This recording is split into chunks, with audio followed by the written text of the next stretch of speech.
Hello there guys, welcome back to Younes Talks Football. Welcome back to a brand new video. I hope all of you are doing well today as we dive right into a very awaited preview. I have to be honest, this is a game where, well, I think for us, right, Chelsea, this is a game where we do have a little bit of a vested interest, if we want to call it that. Shall we say that? Because Chelsea versus Brighton. Brighton have become one of those teams that we just can't lose to, you know, like Chelsea don't. You could lose to anyone, yeah, just don't lose to Brighton. Please don't, because it's Brighton. You know, we took like half of their infrastructure and and even now, you know, we're still at a point where we have many people that previously worked at Brighton, both on and off the pitch. And that means we got to get the upper hand. But today is the preview, I think, for the first time this season where we are going to get a proper test. And why? Because look, we can be happy about our results so far, without a doubt. However, I do want to give you guys the other side of the coin, right? Shout out Miz. Which is the Wolves game. We beat them 6-2. Wolves are tragically last at the moment. We beat West Ham in fantastic fashion. They have won 1 out of their 5, and we beat them last weekend, so they're 14th. Brighton, who we play tomorrow, and we play at home, and I'll get to that in a sec, are one of 4 remaining teams in the Premier League that are still unbeaten. Yep, they're behind us by a point. In fact, they're ahead of Tottenham and Manchester United. Brighton right now sit in 7th. On 9 points, they've won 2 games, drawn 3, lost none. Chelsea, on the other hand, out of 5 games, have won 3, drawn 1 and lost 1. So Brighton, with their new manager, 31 years old, by the way. He's younger than me. Unbelievable. So respect to him, yeah, because to be able to get a gig that young, a Premier League job, mate, you know, bright guy, very bright guy. So I'm not writing off Brighton. And I add to the point that I made a couple of days ago, after we beat Barrow, which is our home form is now what we got to be looking at. We got to play at home 4 times in a row. We just played our first game, Barrow. Now it's Brighton in the Premier League. Let me tell you here and now, this game is an important one to set the tone, right? I believe there was a breakthrough against West Ham, and I called it a breakthrough because for me, that was the first real sign that this could be heading in a good direction. Brighton tomorrow, beat Brighton at home, and then I'll think things are heading in a right direction. And the right direction, I don't want to give the misconception, right? We got to be fair and we got to be honest.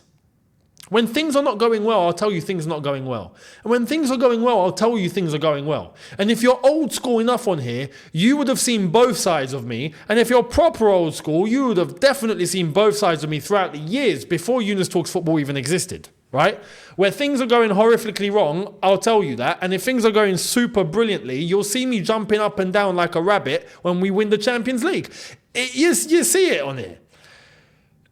Beating Brighton tomorrow, I don't want that to make it look like, oh, we're heading into a title race. No. But if we beat Brighton tomorrow, I will begin to think that we are heading on a run. Right?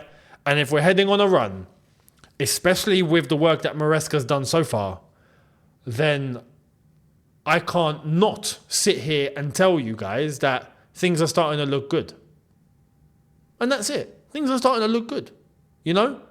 Don't need to spout anything. This is wrong, this is off, or the contrary. We're going to try and fight City for the title now.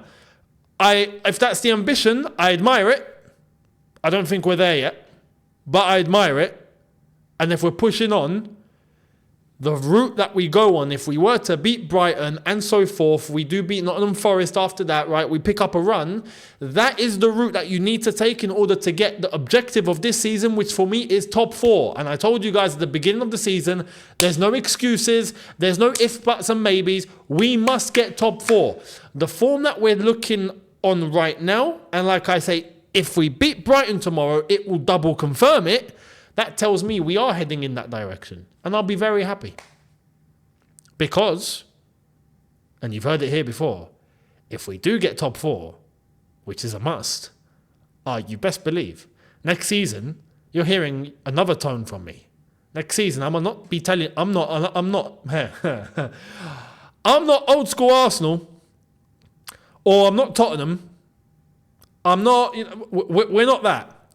If we get top 4 this season, you best believe next season you're going to hear me back in my element. Title race time. Title race time. I don't care. We're not wasting more time. We've wasted enough. Simple as that. So, we got to make the steps to head in that direction. If we beat Brighton tomorrow, we're well on our way, right? We're on our way. We're taking those first steps that are going to lead us to that direction. Absolutely. Because Brighton are no mugs. As much as we want to joke about them and whatnot, they're no mugs. They're a good side. They play well. But there's one thing. I look at this Brighton team and I think, hey, you know what? You can hurt us. Because defensively, we've actually picked up 3 clean sheets in a row. So I'm very happy at that. But again, I've illustrated the opposition that we've had. West Ham, to be honest, I'm really happy about. But in the context of things this season, they're not playing very well. Under Lopetegui, it's not quite worked. And you can tell he's still trying to find his way over there. But Brighton can hurt us in terms of goals. However, Brighton are also not the sort of team to just sit back and try and defend, which means that there will be space tomorrow, which means that I expect a little bit of a basketball match tomorrow, which means that our attackers should have enough space to do their thing. Which means that I go into this game with some confidence. And I'll give you my prediction for the scoreline at the end, because you're going to want to hear this one. Normally, I'm quite conservative with it. Today, not so much. But we're going to get into the starting 11. Maresca, another very good press conference. Maresca, man. Look, if we beat Brighton tomorrow,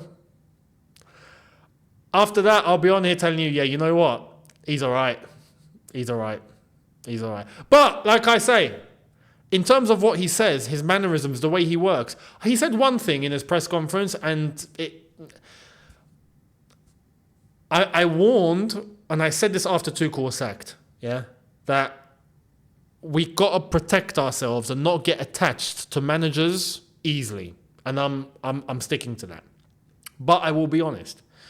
Maresca said one thing in the press conference today that really got me feeling connected on a personal level, right? A man-to-man level. I'm like, no, you know what? You're a decent guy. Is when he was speaking about Chilwell, and he was asked, is it about reintroducing him into the squad, banishing him during the transfer window? Was that a mistake? Good question. Finally, we get a mainstream journalist asking a very good question, but even though he's still searching for headlines, but it was a good question. And Maresca, super honest with it, saying, we all make mistakes, you know? Separating him away, you know, he said there are decisions we make that are good decisions, and sometimes we make decisions that are bad decisions, and they're mistakes, you know? And he took full accountability. And he did say that, yes, there is a chance. We do need the depth. We do need the players. We do need him. And, of course, he'll be in line to be available for selection. And he'll be there, basically. If he's good enough, he'll play. Fair play. Because Maresca could have easily tried to swerve that question. But he took it head on and said, yeah, it could have been a mistake. Well, I make mistakes. We all make mistakes. I'm like, fair, you know, I can't ask for more than that. The guy is honest and he's direct. And so far he's been quite no nonsense. And I like that. So, yeah, respect. And I've seen the possible chant that might be going around. I want to say not yet. Yeah, this is the thing. People, look, I know we're desperate for happiness. It's been too long. We're very desperate for happiness. We're starving. Yeah.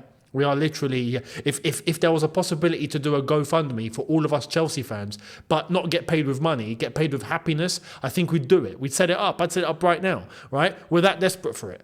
But let's not get carried away. We got to be objective and we got to be real here, yeah? For good or for bad. We got to be honest. Give it some time. Give it some time.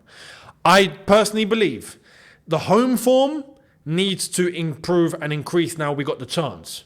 The away form is looking great. It needs to translate. This is what I'm saying. If we beat Brighton tomorrow, it will literally be a case of how many games on the bounce? 4 wins in a row? It would be 2 of them away, 2 of them at home.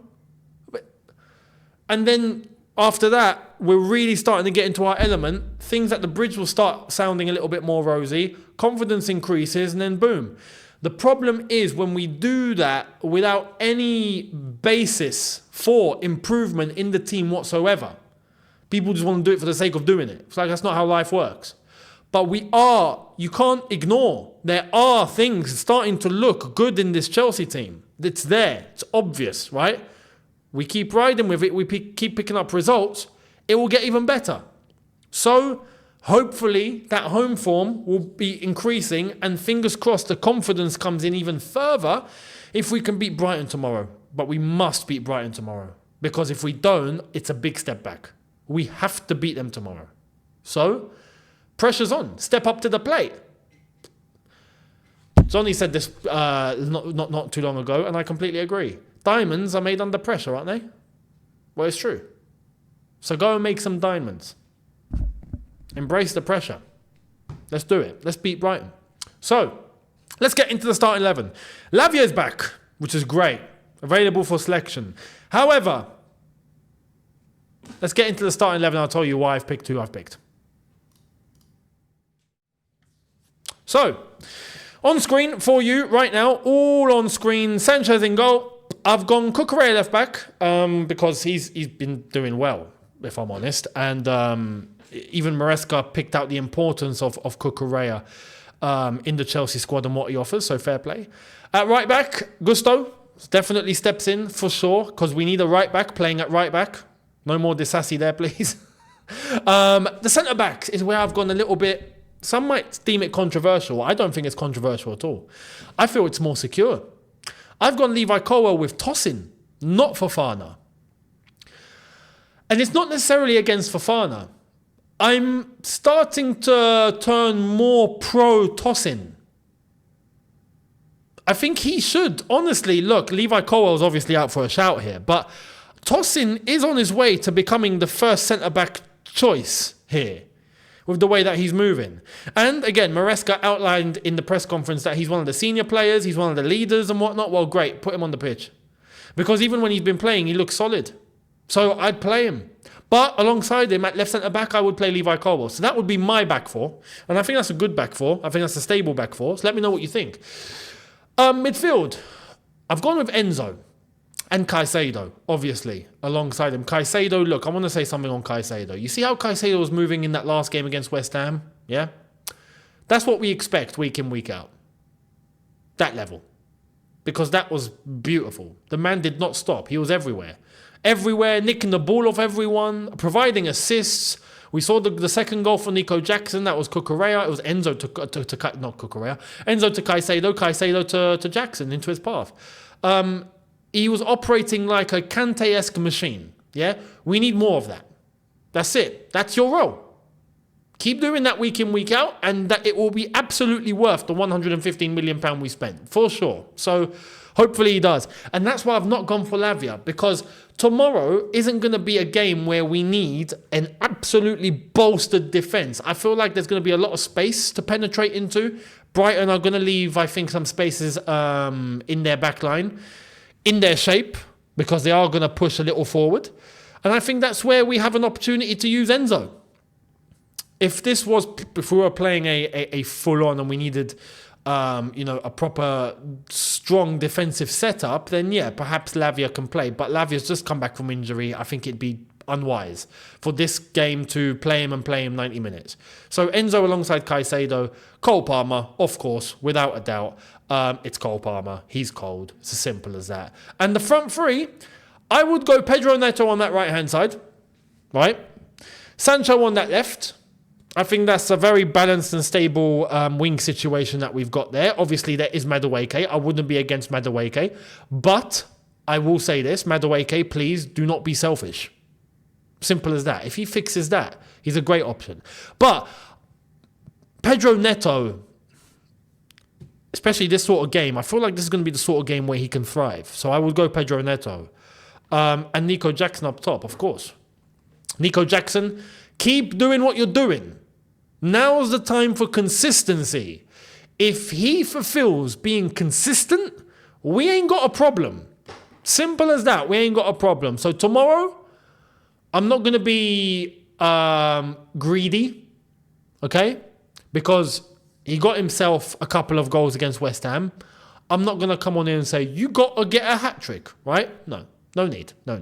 And I understand some people vouch for Nkunku, absolutely. But we did play Barrow, so let's be a bit honest there. However, Jackson deserves to play. I want 1 goal tomorrow from Nico. One goal. Like I said, can't be greedy. But it's about the consistency. I would rather he gets a goal nearly every game than get 1 hat-trick and then go missing for 5 games. No. He scored 2 against... Cool, no problem. 1 goal tomorrow. Get me 1 goal. That's all I ask. So, let's see what happens. Let me know your thoughts down below. Much appreciated. Do you agree with this or disagree? Let me know your starting 11. And a prediction, as I tell you guys to make sure to hit the subscribe button, notification bell on. Do not forget to hit that, as I will give you my review after the game immediately tomorrow. So make sure you're here. Hit those notifications as well as social media links, Insta and Twitter on screen and in the description. My prediction time, score. I am going to go with, I told you guys this one's going to be a good one. I'm going to go with... This is going to sound wild. Now I've got a second scoreline in my head. Okay. I'm going to tell you both. Yeah. My initial score was Chelsea 4, Brighton 2. Now I'm thinking more 3-1. Chelsea 3, Brighton 1. That might sound a little better. I think a little bit more realistic.